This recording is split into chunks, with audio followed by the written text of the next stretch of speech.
రాష్ట్రంలో దోపిడీ గ్యాంగ్ ఒకటి తయారైతా ఉంది. ఒక్కరిని ఎదుర్కొనే దమ్ము లేక గుంపులు గుంపులుగా ఏకమై కలిసి వస్తూ ఉండరు. ఒకే ఒక్కరిని ఎదిరించాలంటే 10 మంది ఏకమవుతూ ఉండరు. ఇది సేమ్ ఎట్లా జరిగిందంటే ఆంధ్రప్రదేశ్లో ఏ విధంగా అయితే టీడీపీ, జనసేన, కాంగ్రెస్, బీజేపీ ఏకమయ్యి వైసీపీ పార్టీని ఓడగొట్టిందో అదేవిధంగా తెలంగాణ రాష్ట్రంలో ఒక కూటమి ఏర్పడబోతుంది. ఆ కూటమి అంతా కలిసి కేసీఆర్ని ఎదుర్కొనే ప్రయత్నం. మరి ఇది కూడా ఆంధ్రాలో జరిగినట్టు కూటమి విజయం సాధించే అవకాశం ఉందా? అసలు బీఆర్ఎస్ పార్టీ ప్లాన్ ఏంది? కేసీఆర్ ఎందుకని సైలెంట్గా ఉన్నాడు? రాబోయే 2028 సంవత్సరంలో బీఆర్ఎస్ గెలిచే అవకాశం ఉందా అనే దానిపైన ఈ వీడియోలో మనం తెలుసుకునే ప్రయత్నం అయితే చేద్దాం. ఇది ఆంధ్ర కాదు, ఇది పచ్చడి తెలంగాణ, పౌరుషం గల తెలంగాణ, ఆత్మ గౌరవాల కోసం అంతులేని దూరమైన వెళ్ళడానికి సిద్ధమైన తెలంగాణ, సంస్కృతి కోసం పోరాటాలు జరిపిన తెలంగాణ, సర్వం మా హక్కు మాదనుకుంటూ, మా రాష్ట్రం మాదనుకుంటూ కొట్లాడిన తెలంగాణ. ఇటువంటి తెలంగాణలో ఏం జరగబోతుంది, 2028లో ఏ పార్టీ గెలవబోతుంది అనేది ఇక్కడ తేల్చి చెప్పేస్తాం. ఎందుకంటే ఇది ఆంధ్ర లెక్క కాదు, ఆంధ్ర ప్రజల లెక్క తెలంగాణ ప్రజలు కాదు. అంటే నేను వాళ్ళ వ్యక్తిగతంగా వేరే విధంగా ఏ విధంగా మాట్లాడతలేను. ఆంధ్రలో జరిగిన అపసోపాలతోటి గెలుపు అయితే కాదు. ఇక్కడ 100 మంది ఏకమయ్యే ఒక్కరిని ఓటమికి గురి చేసే కార్యక్రమం పైన మరి 100 మంది గెలుస్తారా లేకుంటే ఒక్కడే గెలుస్తాడా అనే దానిపైన మనం చర్చించుకునే ప్రయత్నం చేద్దాం. ఇప్పుడు తెలంగాణలో కూటమి ఏర్పడబోతుంది. టీడీపీ, కాంగ్రెస్, బీజేపీ, జనసేన వీళ్ళందరూ ముగ్గురు ఏకమయ్యి కూటమి ప్రభుత్వాన్ని ఏర్పాటు చేసి వీళ్ళు ఏదైతే ఏపీ అదేవిధంగా టీఎస్గా విడిపోయిన ఇదే తెలంగాణని మళ్ళీ ఆంధ్రప్రదేశ్గా ఏర్పాటు చేయాలనే కళ ఈరోజు చంద్రబాబు నాయుడు గారికి ఉంది. అయితే what about BRS, KCR plans? అసలు కేసీఆర్ ప్లాన్ ఏంది, బీఆర్ఎస్ పార్టీ ప్లాన్ ఏంది? ఇన్ని జరుగుతూ ఉంటే కేసీఆర్ ఎందుకు మాట్లాడతలేడు? అసలు కేసీఆర్ ఏ ఫామ్ హౌస్లో ఏం ప్లాన్ చేస్తూ ఉన్నాడు అనే దానిపైన చాలా మందికి డౌట్స్ వస్తూ ఉన్నాయి కదా. మరి వీళ్ళందరూ ఏకమైనప్పుడు మరి కేసీఆర్ కూడా బయటకు వచ్చి మాట్లాడాలి కదా అనే దానిపైన మీకు డౌట్ రావచ్చు. మీకు ఒకటి క్లారిటీ ఇస్తా వినండి. ఇది ఇగో ఈ 1G, తర్వాత 2G, తర్వాత 3G, 4G, 5G, రాబోయే రోజుల్లో 6G. ఇన్ని జీలు లేనప్పుడు కేసీఆర్ గారు తన తెలంగాణ ఉద్యమం టైంలో ఏం చేసిండు? వైరల్ అయ్యి మోస్ట్లీ తన మాటలతో తెలంగాణ రాష్ట్ర ప్రజలకు చైతన్యవంతం పరిచిండు. అదేవిధంగా ఈ రాష్ట్రంలో 10 ఏళ్ల పాటు అధికారంలో ఉన్న ఇదే బీఆర్ఎస్ ప్రభుత్వము తెలంగాణ రాష్ట్ర రైతాంగానికి ఊపిరి పోసింది, కంప్లీట్గా ఊపిరి పోసింది, బ్రతుకునిచ్చింది. రైతాంగం సంపాదించుకునేటట్టుగా, రైతాంగం బాగుపడేటట్టుగా, ప్రజలకు ఉద్యోగాలు దొరికేటట్టుగా, జీవనోపాధి దొరికేటట్టుగా ఇది క్రియేట్ చేసిండు. ఇక్కడ ఏముంటుంది? కేసీఆర్ అంటే తెలంగాణ రాష్ట్ర ప్రజలకి, ఈ యొక్క పీపుల్స్కి, కేసీఆర్కి ఓ కనెక్టివిటీ ఉంటుంది. ఆ కనెక్టివిటీని ఎవరు దూరం చేయలేరు. ఇది బ్లడ్ రిలేషన్ లెక్క మారిపోయింది. అది ఇప్పుడు చాలా వరకు బ్లడ్ రిలేషన్ లెక్క మారిపోయింది. ఈ కేసీఆర్ని ఓడగొట్టాలి అంటే ఆషామాష ముచ్చటైతే కాదు. తెలంగాణలో కేసీఆర్ని పూర్తి స్థాయిలో బీఆర్ఎస్ పార్టీని తొక్కడానికి కేంద్రం తలుచుకున్నది. ఎవరు? మోడీ సాబ్. ఈ మోడీ సాబ్ మొత్తం తలుచుకున్నాడు దేన్ని? ఈ యొక్క బీఆర్ఎస్ని ఖతం చేయడానికి. బీఆర్ఎస్ని ఖతం చేయడానికి తలుచుకుంటే బీజేపీ పార్టీ దెబ్బకు దారి తప్పిపోయింది.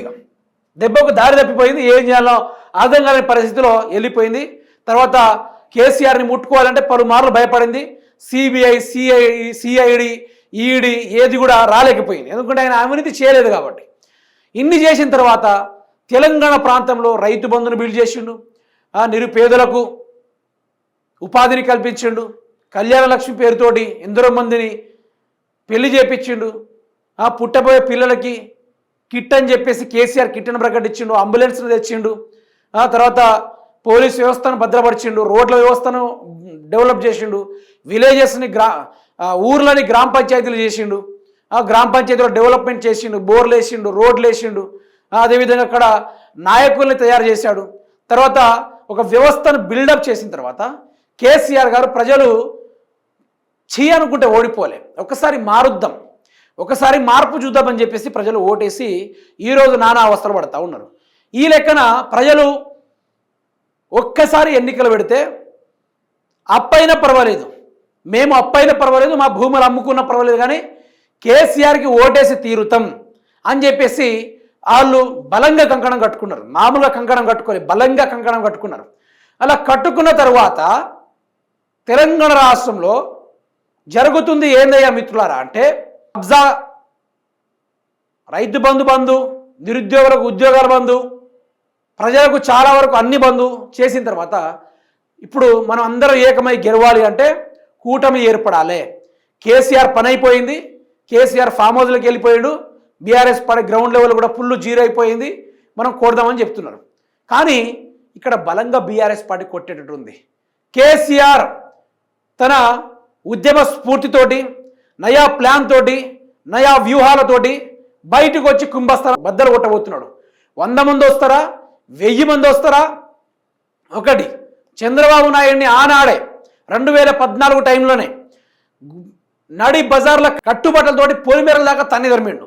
మళ్ళీ ఇప్పుడు ఏదో ఆశలు పెట్టుకొని తెలంగాణ మీద కొత్త కొత్త ఆలోచనలతోటి వస్తూ ఉన్నారు. మళ్ళీ కేసీఆర్ ఒక ప్లాన్ వేస్తాడు. దత్తపుత్రుడిగా పవన్ కళ్యాణ్ జనసేన పార్టీ, ఇక ఛాయ్ అమ్ముకునే బ్యాచ్గా ధర్మాన్ని ముందు అడ్డు పెట్టుకుని రాజకీయాలు చేస్తే బీజేపీ పార్టీ, వీళ్ళందరూ ఏకమయ్యి ఒక్కరిని కొట్టబోతున్నారు కేసీఆర్ని. అంత ఆషామాషిగా అవుతుందంటే అది కానే కాదు. వీళ్ళు ముగ్గురు ఏకమయ్యి ఈ 119 నియోజకవర్గాల్లో వీళ్ళందరూ కూటమి ప్రభుత్వము, ఈ కూటమి ఏర్పడినా కూడా వీళ్ళు మొత్తం కేసీఆర్ని బీట్ చేయలేరు. అప్రాక్సిమేట్లీ కేసీఆర్ గారికి మ్యాక్సిమం మినిమం అన్నీ వేసుకుంటే కేసీఆర్ గారికి 115 సీట్లు బల్ల గుద్ది రాబోతున్నాయి.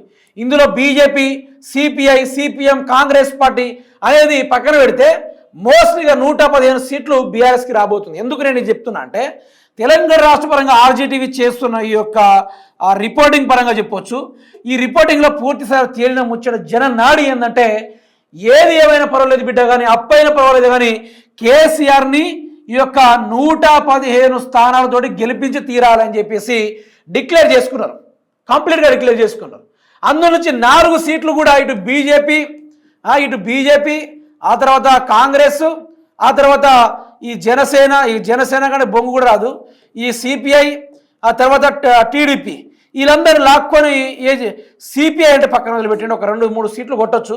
మిగతా టైంలో మాత్రం అల్టిమేటంగా ఏ పార్టీలు అయితే కొట్టాలని ప్రజలంతా సిద్ధంగా అయితే లేరు.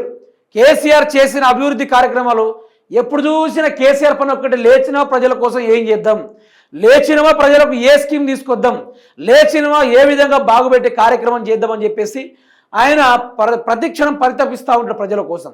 మరి వీళ్ళేంది, దొరికిందే సందు హైడ్రా చేద్దాం, దొరికిందే సందు కొండలు కూడగొడదాం, దొరికిందే సందు చెరువు మట్టిని, ఇసుక క్వారీని, ప్రభుత్వ భూముల్ని, పేదల భూముల్ని కబ్జా చేసుట్లా వీళ్ళు ఈ మోతబేర బ్యాచ్ అంతా ఒకటైతున్నట్టు. అందుకనే రాబోయే 2028లో బీఆర్ఎస్ని ప్రజలే పట్టం కట్టబోతున్నారు అనేది ఒక వార్త అయితే రావడం జరుగుతుంది. కాంగ్రెస్ తోటి విసిగిపోయారు ప్రజలు, బీజేపీ తోటి సోయిలేని ప్రభుత్వం అని చెప్పేసి తేల్చి చెప్పేశారు ప్రజలు. టీడీపీ పొలిమేరల దాకా తన్నించుకున్న పార్టీని పేరుపడ్డది. జనసేన మాటలకు తప్ప చాదలకు పనికిరా అని చెప్పేసి గుర్తింపబడింది. ఈ తీరుగా బీఆర్ఎస్ పార్టీ ప్రభంజనం సృష్టించబోతుంది. ఈ పార్టీకి 100 మంది అడ్డొస్తారా, 20 మంది అడ్డొస్తారా అని చెప్తే ఎవరు అడ్డొచ్చినా కూడా తొక్కుకుంటూ పోతామనే కాన్సెప్ట్లా ప్రజలు అయితే మంచి ఊపులో ఉన్నారు.